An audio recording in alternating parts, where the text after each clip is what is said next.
तो very happy new year to all figure है एक साथ। तो इसी तरीके से पूरा कंपोजिशन के ऊपर मैं यहाँ पे रैपिड स्केचिंग का कॉन्सेप्ट है, उन सारी चीज़ों को डेवलप कैसे किया और मास्टर का वर्क जो है वो मतलब ये ओरिजिन है, हमें तो इनसे ही सीख।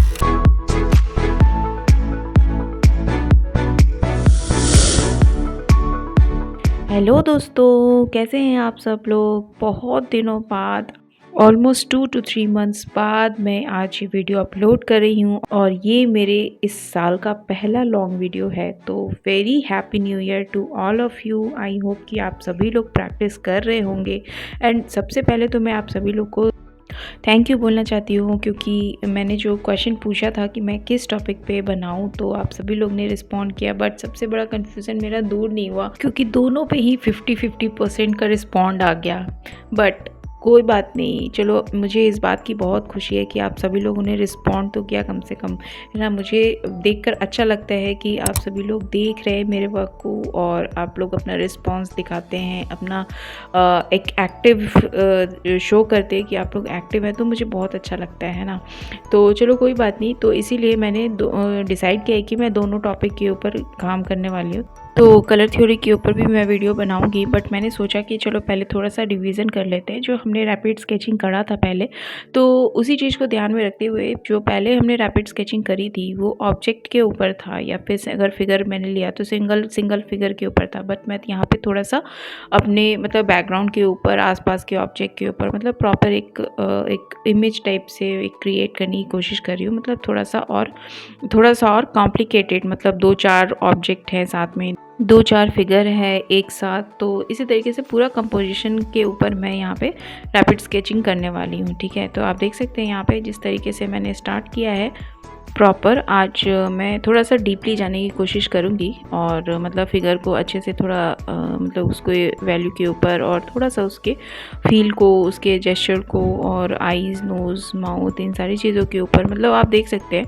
इसके पहले एक्चुअली मैंने 2-4 वर्क किए हैं, तो मतलब फुल कंपोजिशन के ऊपर काम किया है। मतलब वही है, थोड़ा सा लेवल बढ़ाने के ऊपर, मतलब सिंगल फिगर नहीं है, 2-4 फिगर एक साथ है और फिर थोड़ा सा बैकग्राउंड के ऊपर इस टाइप से, है ना। तो ये आप देख सकते हैं मैंने कुछ वर्क्स पहले भी किए हैं। देखें, जैसे कि यहाँ पे 2-4 फिगर्स हैं एक साथ। तो यहाँ पे जो ये सारे वर्क किए हैं मैंने, जो ओल्ड मास्टर्स के जो वर्क होते थे पहले, उन सारी चीज़ों के ऊपर मैंने काम किया। उसको मैंने वो सब्जेक्ट अपना वो उठाया, क्योंकि ओल्ड मास्टर का वर्क जो है वो मतलब एवरी तरीके से स्टडी करने के लिए बहुत ही ज़्यादा अच्छा एक सब्जेक्ट है। आप इस चीज़ की स्टडी कर सकते हैं, एज ए स्टडी ले सकते हैं, क्योंकि ये ओरिजिन है आर्ट का। मतलब कैसे करना है, क्यों करना है, इन सारी चीज़ों के ऊपर जब आप आर्ट की हिस्ट्री पढ़ेंगे तो आपको समझ आएगा। वैसे तो मैंने भी बहुत ज़्यादा स्टडी नहीं की है, बट थोड़ा बहुत जितना भी किया है उससे मुझे थोड़ा सा एक इंटरेस्ट डेवलप हो चुका है कि हाँ चलो हिस्ट्री ऑफ आर्ट के बारे में भी हमें जानना चाहिए कि आखिर जो भी रीज़न बनाया गया है, जो भी रूल्स बनाए गए हैं, वो क्यों बनाए गए हैं, है ना। तो किस तरीके से पुराने आर्टिस्टों ने किस तरीके से अपने जो भी टेक्नोलॉजी है, जो भी थ्योरी है, जो भी कॉन्सेप्ट है, उन सारी चीज़ों को डेवलप कैसे किया और क्यों किया, है ना। तो बहुत सारी चीज़ों की स्टडी होती है, तो आप उन सारी चीज़ों के ऊपर आप काम कर सकते हैं। जब आप मास्टर की वर्क की स्टडी करेंगे, उनके वर्क को कॉपी करेंगे, तो आप देख सकते हैं यहाँ पे मतलब इनके वर्क में जो मास्टर है, जो ओल्ड मास्टर्स हैं, उनके वर्क में आप देख सकते हो जो पुराने जो चर्च के फिगर्स जो होते थे, चर्च के ऊपर जो भी पेंटिंग्स बनी होती थी, उनके फिगर्स में एक अलग ही टाइप का एक रिदम होता था, है ना। पूरे कंपोजिशन में एक रिदम होता था। इन सारी चीज़ों के ऊपर आप देख सकते हैं। उन समय तो कुछ भी नहीं था, ना फ़ोटो था, ना कुछ था, कुछ मोबाइल, कोई डिजिटल कुछ भी नहीं था, है ना। और उस कंडीशन में लोगों ने इतने अच्छे अच्छे आर्ट वर्क बनाए, इतनी सुंदर सुंदर पेंटिंग बनाई, बिल्कुल रियलिस्टिक वर्क बनाया। मतलब इसका कोई कंपैरिजन ही नहीं है। आजकल जो भी हम करते हैं, जो भी हम एफर्ट लगाते हैं अपने वर्क को करने के लिए, खुद सीखने के लिए, मतलब कोई कंपैरिजन नहीं है। तो ये ओरिजिन है, हमें तो इनसे ही सीखना है ना। तो इसीलिए ये बेस्ट है। अगर आप मास्टर वर्क को अगर आप कॉपी करेंगे, उनके वर्क की अगर आप स्टडी करेंगे, तो बहुत कुछ सीखने को मिलेगा। तो इसी चीज़ को ध्यान में रखते हुए मैंने ये कंपोजिशन उठाया है, ये पेंटिंग उठाई है ना। इस टाइप के रेफरेंसेस आपको बहुत सारे मिल जाएंगे पिंटरेस्ट पे, है ना। तो आप भी इस तरीके से आप प्रैक्टिस कर सकते हैं, ठीक है। और अगर आपने रैपिड स्केचिंग पहले नहीं करी है, आप मेरे चैनल पे नए हो, तो मैंने रैपिड स्केचिंग करने के लिए बहुत सारे ट्यूटोरियल्स ऑलरेडी अपलोड कर रखा है। प्लेलिस्ट में भी आप जाकर देख सकते हैं किस तरीके से स्टार्ट करना होता है, क्या क्या चीज़ें ध्यान में रखनी होती है, लाइन की क्वालिटी कैसे हम इम्प्रूव कर सकते हैं, प्रोपोर्शंस के ऊपर काम कैसे कर सकते हैं। बहुत ही बेसिक, बहुत ही ग्राउंड लेवल से सारी चीज़ों के बारे में मैंने अच्छे से बताया है। तो आप उन सारी चीज़ों के ऊपर काम कर सकते हैं, वीडियो जाकर देख सकते हैं, है ना। तो आप यहाँ पे देख सकते हैं मैं किस तरीके से काम कर रही हूँ। लाइन की क्वालिटी आप देख सकते हैं, यहाँ पे सबसे ज़्यादा स्ट्रॉन्ग लाइंस जो है वो curve rhythmic line is very important for rapid sketching, है ना।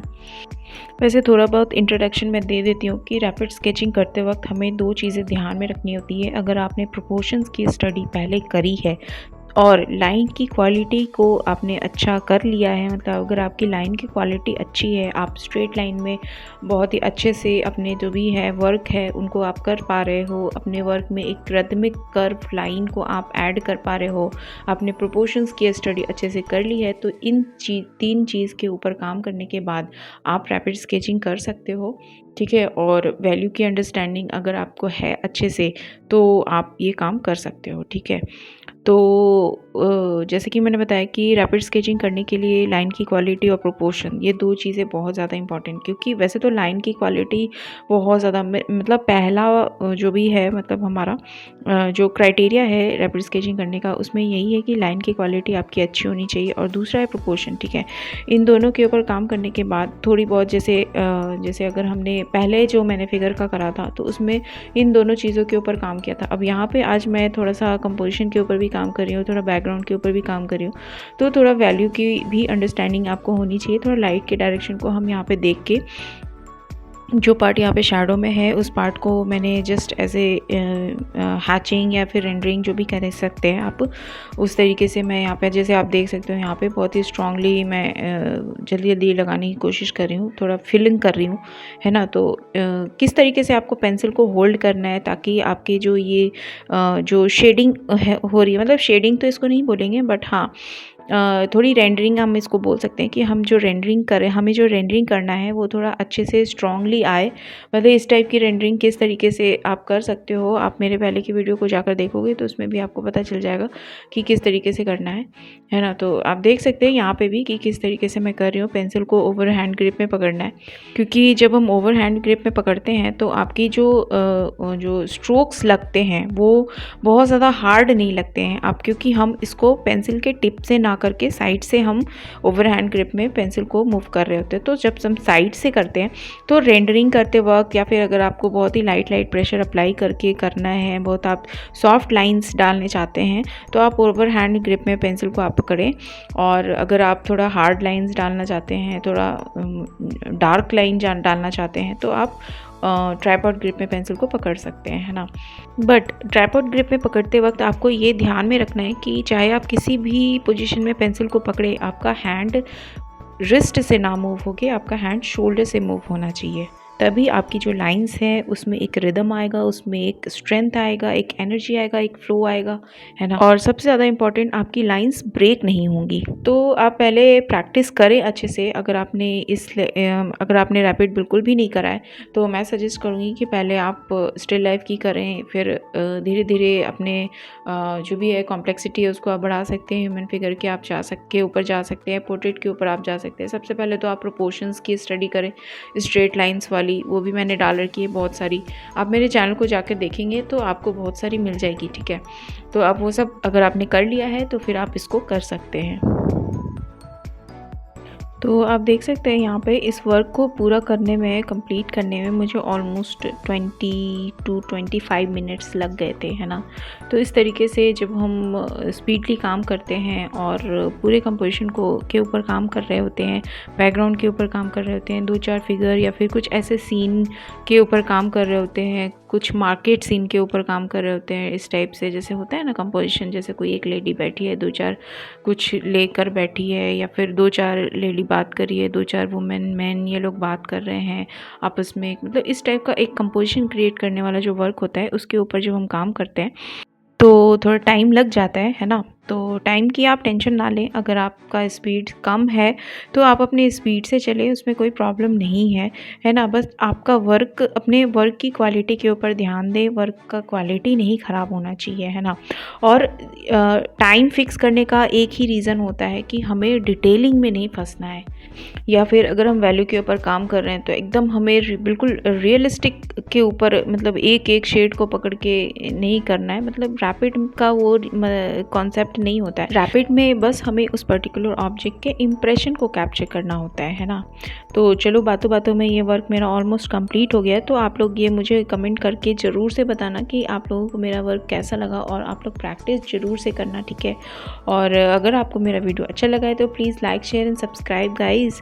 अगर आप मेरे चैनल पे नए हैं तो सब्सक्राइब कर लेना, और मेरे इस वीडियो को लाइक करना, शेयर करना, सब्सक्राइब करना, और मुझे कमेंट में ज़रूर से बताना कि आपको वीडियो कैसा लगा। तो चलो फिर मिलते हैं नेक्स्ट वीडियो में, तब तक के लिए bye bye, thanks for watching.